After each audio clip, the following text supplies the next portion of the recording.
I'm going to have, I'm skipping over you guys, but I'm going to have a proposal. So here's my proposal. I just want you to say to have it. So what you do is, lunch is at 12:30, you do whatever you like to lunch. That is, you sort of keep going with this plan of planning the plan stuff.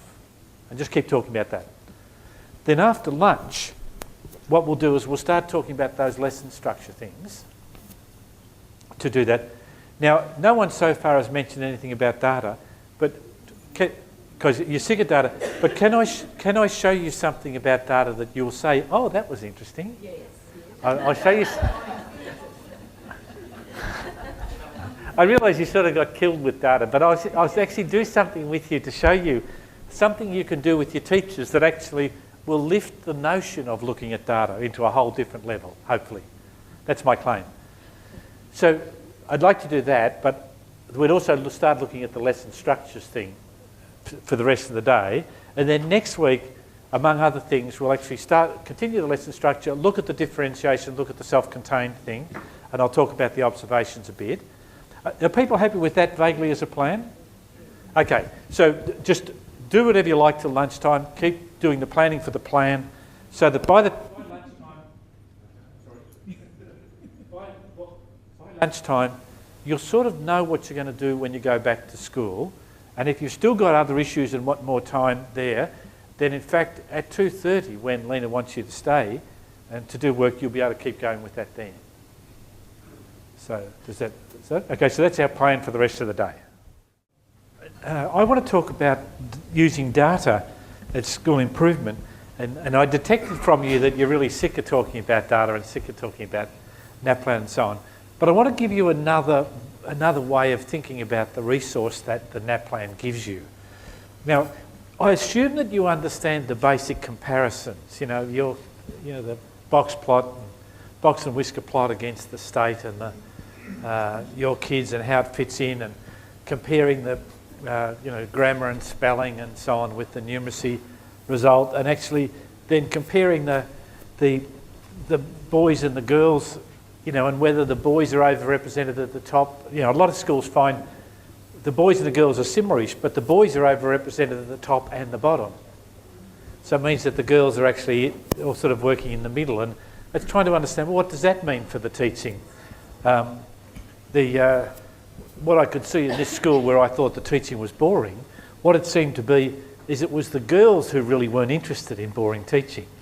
It seemed like the boys were quite happy to do what they're told, sort of, and just do it. So it means that, that part of their challenge would be to say, well, okay, by extending the girls, to extend the girls, they need to have the teaching more interesting. So I'm assuming you're going to do that. So I'm not going to do anything about that. I assume you know how to do that, you're sick of that, and so on.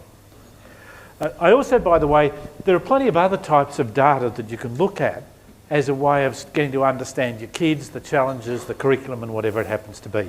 So I just want to do a particular activity with you that you can do with your teachers, and so we're going to do it first and then we're going to talk about it. Now, I need you to work in quite small groups. So like this table, that's a 5. I hope I've got enough. I want you to be a 3 and a 2. Now, this is a competition. We're trying to look for the best group here from you. And what I want you to do is I want you to draw up this table. I'll put it back up in a minute, but you're going to draw up that table. I'll just go back and explain what you have to do with it. I want you to rank the items in order of difficulty. Now, 1, by the way, is going to be the easiest. So I didn't actually quite say that the right way around. 1's going to be the easiest. Now, at the end, you're going to get 2 points if your rank is correct. But you're going to get 1 point if it's 1 either side of correct. So if a particular item is ranked number 4 and you rank it number 4, you get 2 points. But if you rank it 3 or 5, you get 1 point. That's the way the scoring works. So what I want you to do is, can you draw up that table, 1 table for each group, and those are the items that you've got. And what I want you to do is first do the actual rank. Now the actual rank, when I say the actual rank, This is, by the way, this is from the 2008 NAPLAN, not 2009. And the data I've got are for Victoria. So the whole of Victoria I'm going to do. So what's the actual rank for Victoria? And what's the actual percent correct for Victoria? So that's your task now. Go.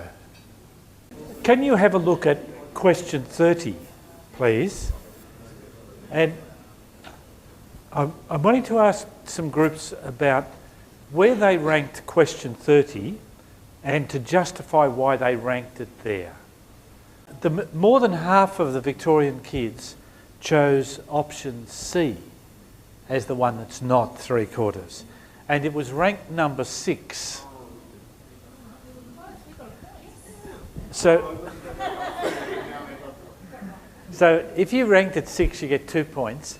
But if you ranked at 5 or 7, you get 1 point. Okay, so in order to calculate your score, here are the ranks. Here are the actual percentages and the rank.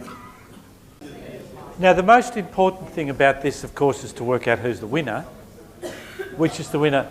So the maximum possible score is 14. Did anyone get 14? 13?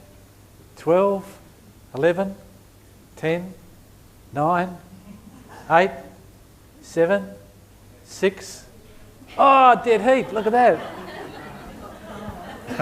5, 4, 3, 2, 1. Okay, all right, so that's there.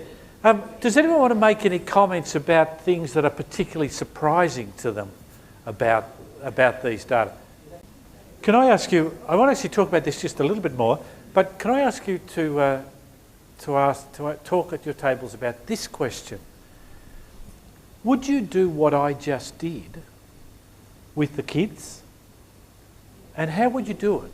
Can you just talk about that question?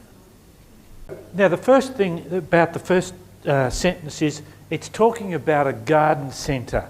And the garden centre is talking about selling something, potting mix. Who can tell me what potting mix is? What's potting mix? When you put the plants in the pot, you have the mix that goes in there. Okay, that's very good, thank you. So the potting mix is made up of soil, compost and sand. Where do we actually get this potting mix? Where do we buy that? At the garden centre, thank you. Who knows where there's a garden centre? Yeah. So there's one just down the road that we know to do that. And what do they buy at the garden centre? Oh, plants, yeah, no, yeah. But the potting mix. And what's the potting mix made up of? Soil, compost, and sand. Who knows what compost is? To do that. Okay. Now, is it important that they go to a garden centre? Could they have gone to Bunnings for this? So the garden. But is it important that they bought potting mix? Is it important that is sand important? Yeah, we're really just talking about how, I guess. So is the sand important here? Do we have to know about the sand? Yeah, no, we do have to know about the sand. Sand's really important. Yeah, so no, but I mean for the question, do we have to understand about the sand? Do we care about the garden centre for this question? No. Do we care about the sand? Yes, we do. No, we do, because we have to actually understand that the sand is what the question's asking. What else makes up the potting mix? Compost, yes, excellent. And soil, excellent. Okay, what do we know about the Now, am I right, by the way, the literacy people? Is this what literacy people would do? But which is important, which is not important. But what I really mean is the teaching, the pedagogy that an English teacher would use is sort of what I'm doing now. In order how to come to understand, you do understand I don't know anything about English teaching. I'm just trying to, what I think. But we don't do that in maths at all. The maths teachers don't do that stuff. And yet they would say, you have to do it to understand an English question.